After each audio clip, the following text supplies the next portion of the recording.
My name is Taylor. If this is your first time watching, hey girl, hey boy, hey whoever you are. If you're a returning subscriber, I appreciate you so much.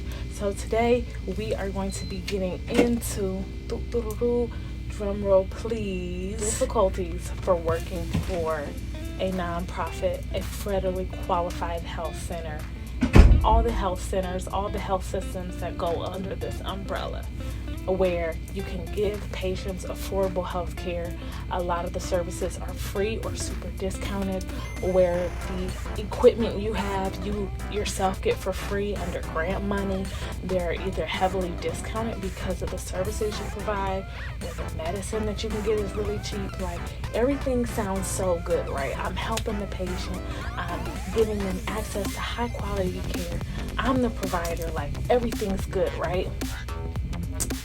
But let's dig a little deeper, because there are some difficulties when working for these organizations, and we're going to get into them right now.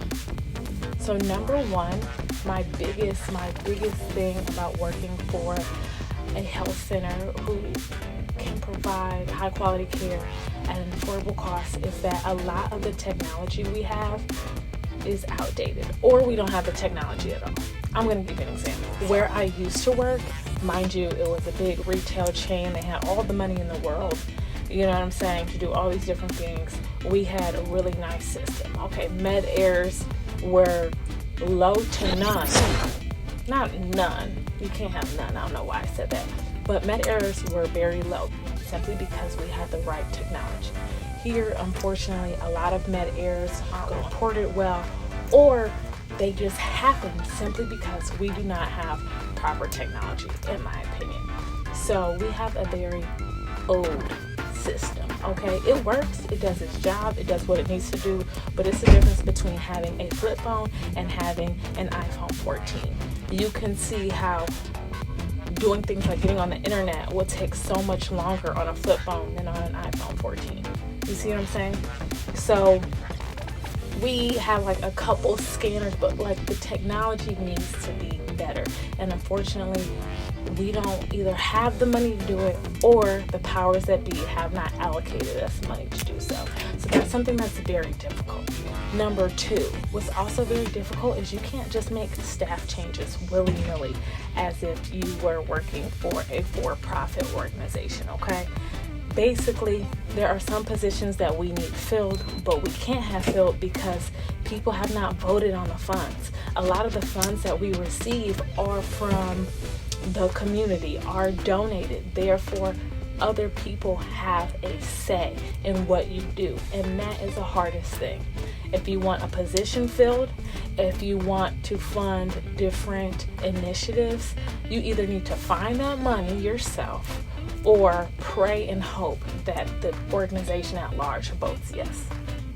So frustrating.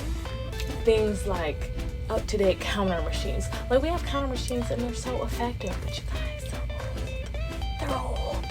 Where I used to work, we used to have big Parada machines, big, huge robots, filled everything in like 10 seconds. All you had to do, double check it, make sure, some wonky thing didn't happen. For example, like the wrong pill wasn't filled into the cell, meaning all that means is that human error could have occurred, okay?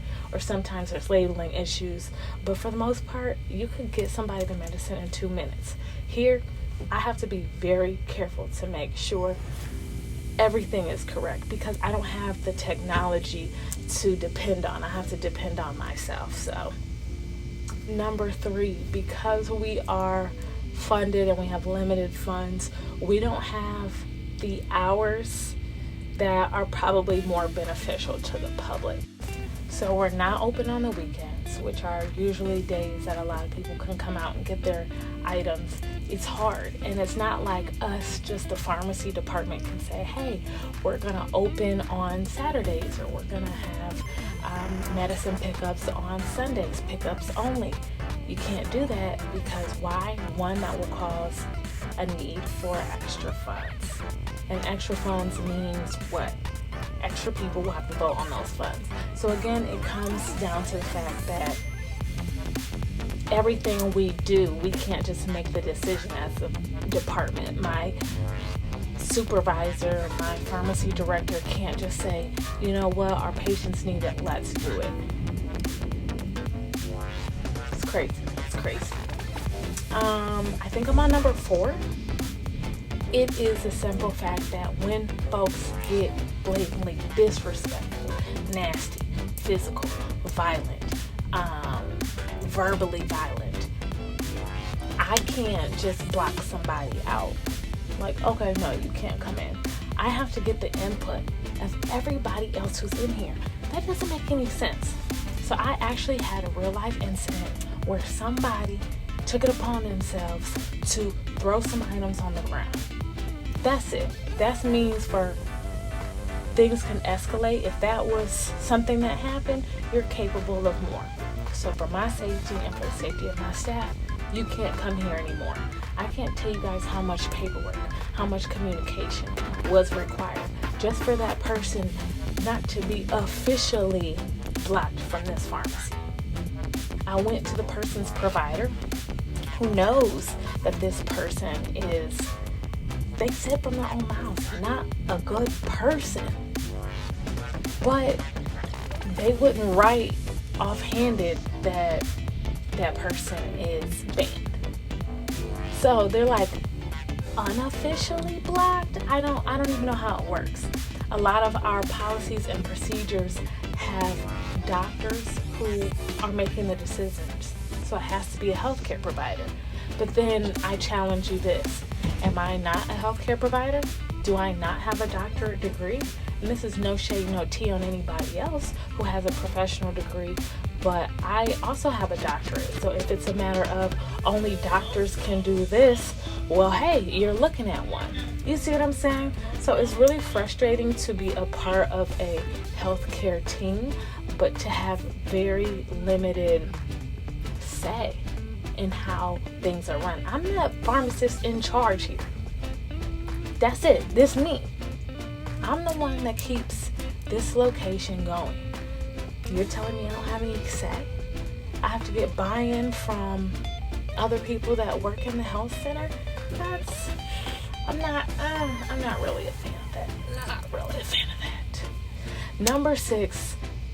Number 5, and the last reason why working for a non-profit, federally qualified health center, 340B pharmacy, is that there's a formulary that you have to abide by. Hospitals have formularies.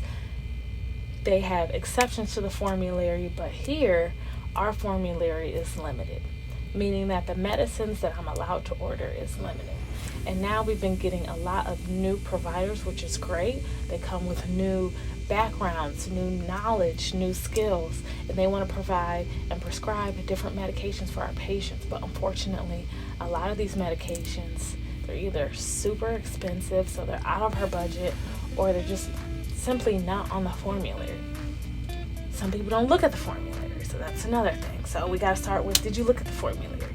Okay, you know it's not on it. Okay, now there's this whole rigmarole for trying to get an item on the formulary, which is important because when you order something and you have to make sure I'm not just wasting funds just for this one patient. How often is it going to be used? Is it covered by most insurances? Is it really the best line? Is there something else that's just as good? You know, all of these questions need to be answered, and then a committee comes together and approves it. Luckily, our committee here has been approving a lot of these new suggestions, but there's still a time delay. And then you feel bad because the patient is like, hello, I need my medicine. And we're like, I know you do. We're trying our best to get you the medicine, but unfortunately, we gotta wait. So, I just wanted to give you guys just a list of the challenges for working for a health center, a health system such as the one I do, just because there's so many benefits, but I think it's important to be so transparent with you guys so you guys know what you're getting into, whether you're thinking about pharmacy, whether you just graduated from pharmacy school or residency, or if you're just thinking about switching careers, or if you're a patient at one of these health centers and you just want to know kind of what's going on in the background. If you guys have any questions or concerns, let me know down below. I appreciate you guys watching. Happy Vlogmas, and I'll see you guys in the next video. Love you so much. Bye.